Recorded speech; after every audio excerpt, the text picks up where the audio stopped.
Des del moment en què vaig entendre la debilitat de la meva carn, em va disgustar. Anhelava la força i la certesa de l'acer. Aspirava la puresa de la beneïda màquina. La vostra mena s'aferra a la vostra carn, com si no es descompogués i us fallés. Un dia, la biomassa primitiva que anomenes temple s'ensorrarà i suplicareu a la meva mena que us salvi.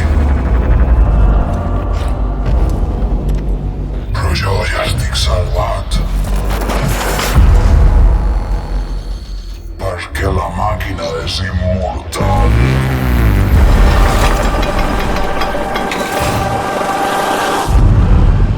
Fins i tot en la mort serveixo a l'Omnisaia.